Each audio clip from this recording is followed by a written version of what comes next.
We begin at 11 with breaking news. An ugly head-on collision in Koreatown. Stu Medell is live in Sky 2 with the very latest. Stu. It's right happened here on Wilton, right at the cross of Wilshire. You can see those two vehicles right there. Two people sent to the hospital, one in serious condition, the other one with minor injuries. Right now, LAPD is doing an investigation. A portion, at least the southbound lanes of Wilton, will be closed while that investigation is ongoing. Live in Sky 2 over Koreatown. I'm Stu Medell. Back to you two in the studio. Thank you, Stu. And breaking news now from San Pedro. A giant shipping container carrying scrap metal mysteriously exploded. It happened on the 100 block of South Ferry Street. No one was hurt, but the police bomb squad is there right now making sure the area is safe. Now, UCLA students are on alert tonight. They are being told to look out for this man. Police say he's a serial creeper.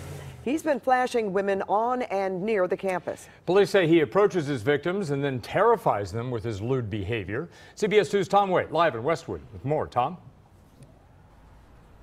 And Jeff and Pat, this story is both scary and very disturbing. And the folks that live in this neighborhood, the young people, they want this guy caught before he strikes again.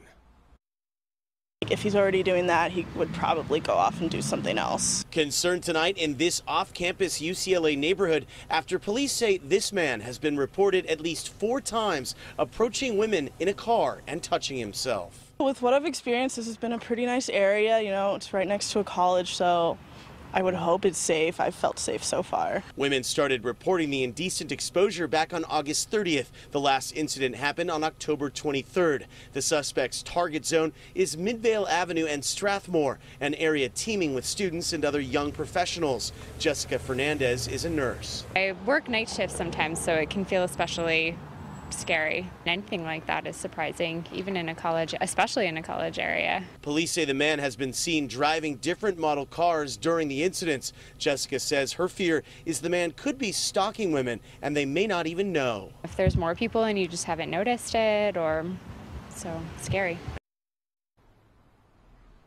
And police here in the area are urging everyone to take common sense precautions like don't walk alone, especially at night.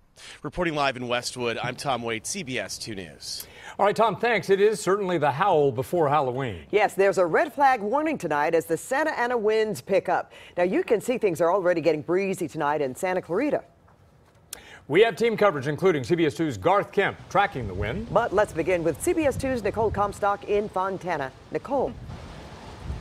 Yeah, you guys can see it's pretty windy out here in Fontana right now, and all across the Inland Empire overnight, those winds are expected to get even stronger. Now in LA and Ventura counties, pretty much all afternoon tomorrow, those red flag warnings are in effect. Strong winds already starting to blow drivers around on Inland Empire freeways. Yeah, we felt it right as we got to the 15 right here. Chad Cummings is driving from Los Angeles to the high desert.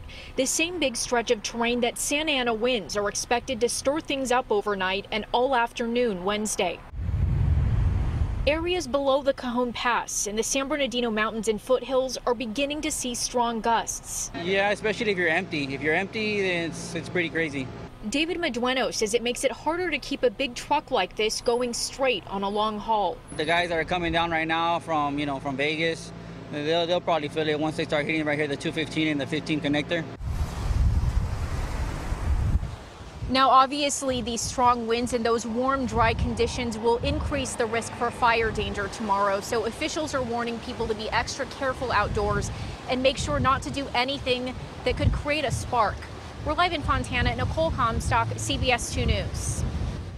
Well, Garth Kemp is here now. And Garth, how windy is it going to get tonight? Well, we're going to pick it up this evening through tomorrow, so we do have some wind advisories. I'll show you those coming up in a little bit. Right now, things are pretty good. Calm, 63 degrees at least for downtown, 32 up in the Big Bear, so a really beautiful evening setting up for us tonight. 48 up in the Lancaster, where it's kind of still up there at this point in time. Out towards San Bernardino, the IE Van Nuys are starting to get those offshore breezes. That's why the temperature a little bit warmer there. 65 out towards LAX. There's a change from yesterday, a couple of degrees cooler across the valley floor, 3 degrees warmer out towards San Bernardino, but you can already see inland. We're starting to pick up those winds out of the northeast. We'll have all that. I'll show you much more coming up in just a few minutes, plus your Halloween forecast. Back to you guys.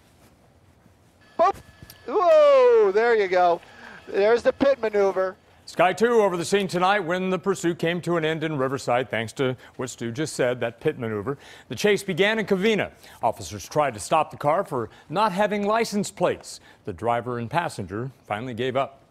The final chapter of a notorious life. Boston mob boss James Whitey Bulger is killed in prison. And tonight, prison officials say he was beaten to death by at least one inmate. Bulger was on the run for 16 years before he was finally captured living in Santa Monica. He was killed just a day after transferring to a federal prison in West Virginia. The 89-year-old was serving 2 life sentences for 11 murders. It turned out the mob boss was also an FBI informant. Some speculate that might be why he was murdered. President Trump and the First Lady visited Pittsburgh today to pay respects to the victims of the deadly synagogue shooting. Following Jewish tradition, they laid a rose and a stone on the memorials to each of the 11 victims. Then they visited a hospital to meet with some of the wounded, including SWAT officers. At both locations, there were protesters who blamed the president for rhetoric and policies that stir hate. And they called on him to denounce white nationalist groups. The Anti-Defamation League says anti-Semitic incidents rose by the highest number on record last year. Now, that surge, plus the recent synagogue shooting, has leaders looking for ways to protect LA's Jewish community.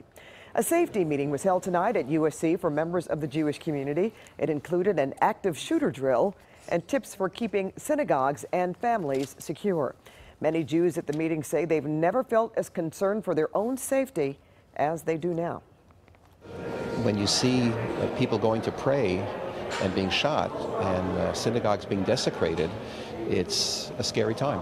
See something, say something, hear of that type of vile and violent rhetoric to make sure that law enforcement is watching us.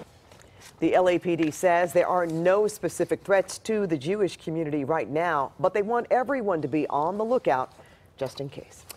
An Irvine City Council candidate is in a caught-on-camera controversy tonight. Yeah, this photo of Dave Shay shows him apparently dropping off his 86-year-old wheelchair-bound mother in Laguna Beach. She is commonly seen on Forest Avenue with a sign asking for help. People who work in the busy area say Shay drops his mother off several nights a week. City Council, you need to be compassionate, understanding, follow the laws, all those type of things. And you look at this scenario going on for 10, 12 years. Is he doing that? I don't think so. Well, David Shay did not respond to our attempts for a comment. Police say that what Shay and his mom are doing is actually not illegal. In Newhall, a Halloween display is getting some attention because of some strong political statements. The homeowner uses a derogatory comment about Hillary Clinton, takes swipes at Gavin Newsom, and even one at the Republican Party. He didn't want to go on camera, but the homeowner did tell us that it's all in fun. Neighbors, for the most part, agree, but one man running for city council says he's offended. And regardless of political affiliation, I would disagree with that level of messaging, on either side. Let's not take offense so often as we do as a country. Let's just let it go and see it in the spirit in which it's done. I live right here in the neighborhood. I'm not offended by what he put up. The homeowner told us he's been doing this every Halloween for the past 8 years and has never had a single complaint. How safe are these buses? Not safe at all. MTA buses exploding in flames. What David Goldstein's investigation uncovered could shock you. Plus, caught on camera, the naked peeper preying on OC homes. And here's a look at the guest tonight on The Late Show with Stephen Colbert.